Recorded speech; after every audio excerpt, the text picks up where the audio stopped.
ప్రతి ఉదయకాలం ఎంతో ఆత్మీయంగా చక్కగా దేవుడి మనతో మాట్లాడుతూ ఒక ప్రకాశవంతమైన వెలుగునిస్తూ మన జీవితాలన్నిటికీ నీతి సూర్యునిగా ఆయన ముందుంటూ ఒక బలమైన వాక్కు ద్వారా మనల్ని నడిపిస్తూ మన మార్గాలన్నీ సరళం చేస్తూ ఉండగా ఈ దినం దేవుడు మనతో ఏం మాట్లాడుతున్నారో చూద్దాం. పరిశుద్ధ లేఖన గ్రంథంలోంచి మత్తయి శుభవార్త 2వ అధ్యాయము 9-10 వచనాలు చదువుకుందాం. వారు రాజు మాట విని బయలుదేరిపోవచ్చుండగా ఇదిగో తూర్పు దేశంన వారు చూచిన నక్షత్రము ఆ శిశువు ఉండిన చోటికి మీదగా వచ్చి నిలుచు వరకు వారికి ముందుగా నడిచింది. వారు ఆ నక్షత్రమును చూచి అత్యానంద భరితులై ఇంటిలోనికి వచ్చి తల్లి అయిన మరియను ఆ శిశువును చూచి సాగిలపడి ఆయనను పూజించి తమ పెట్టెలు విప్పి బంగారు సాంబ్రాణి బోళము కానుకలుగా ఆయనకు సమర్పించిరి. ఈరోజు దేవుడు బిడ్డలారా, దేవుడు మనకిస్తున్న బలమైన వాక్ ఏంటంటే, ఒక నక్షత్రం వారికి ముందుగా నడిచి ప్రభువైన యేసుక్రీస్తు వరకు దారి చూపించినట్లుగా ఇక్కడ మనం చూస్తూ ఉన్నాం.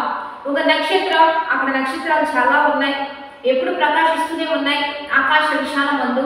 కానీ ఈ నక్షత్రం మాత్రం ఒక ప్రత్యేకమైన స్థాయిలో ప్రకాశిస్తుంది. దేవుని బిడ్డలారా, ప్రత్యేకంగా వెలిగించబడింది, దారి చూపిస్తుందంట. అక్కడ జ్ఞానులు వారంతా కూడా మరి ఆ నక్షత్రాన్ని చూసి ఆ దారి మీదుగా వెళ్తూ ఉండగా ఆ నక్షత్రాన్ని వారు వెంబడిస్తూ విలువైన కానుకలు తీసుకొని, విలువైన వస్తువులు తీసుకొని ప్రభువు యొద్దకు వచ్చి మరి ఆయన పాద చెంత పెట్టి దేవుణ్ణి పూజించినట్లుగా ఇక్కడ మనం చూస్తూ ఉన్నాం.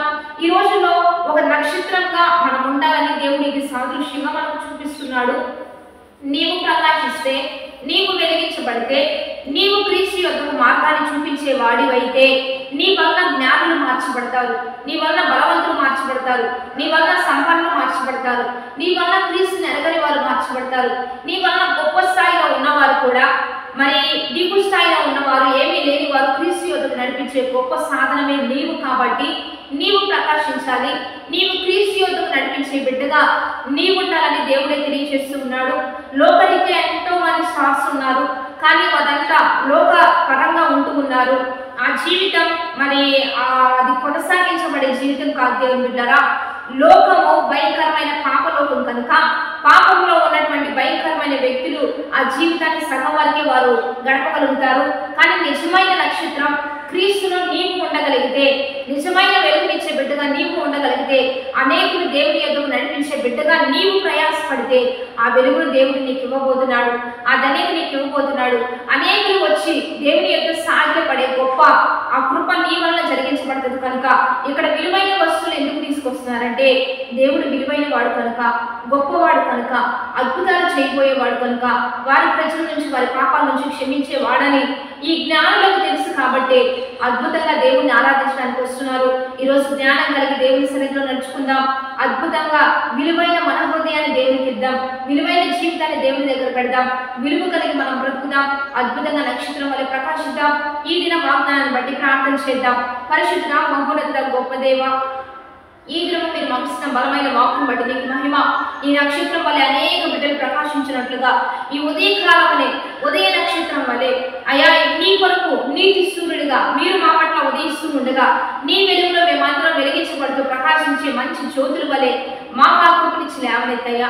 ఎంతమంది వాగ్దానం చూస్తున్నారు, వారంతా క్రీస్తు యొద్దకు నడిపించాలి, వారంతా వెలుగువంతంగా మార్చబడాలి, వారంతా ప్రకాశించాలి. చీకటి మేఘాలన్నీ తరలి వెళ్లే విధంగా, చీకటి దురాత్మలన్నీ కూడా పారద్రోలే విధంగా, పాటలన్నీ త్రొక్కబడే విధంగా అద్భుతంగా ప్రకాశించే గొప్ప వెలుగు సాధనముగా ఒక్కొక్క బిడ్డను లేవనెత్తి బర్త్డేస్ మ్యారేజ్ చెప్పిన వారికి దీవెన శుభములు ప్రకటిస్తూ నీ ఘనమైన నామానికి మహిమ తెచ్చుకోమని, ఉద్యోగాలు, వ్యాపారాలు, చదువులు, వారికి ఉన్న సమస్తం దీవెనకరంగా వెలుగువంతంగా మార్చమని నజరేయుడైన యేసుక్రీస్తు నామం పేరిట అడిగి వేడుకొని ప్రార్థిస్తూ ఉన్నాము గొప్ప తండ్రి. ఆమె మంచిగా లైక్, షేర్, కామెంట్ చేస్తూ 10-20 మంది పంపిస్తూ ఉండండి. ఉదయకాలపు క్రిస్మస్ ఆరాధన జరుగుతుంది. 4 గంటల నుంచి 5 గంటల వరకు కలుసుకోండి. ఉదయకాలమే అత్యధికమైన శక్తితో, వెలుగుతో మనందరం ముందుకు కొనసాగుదాం.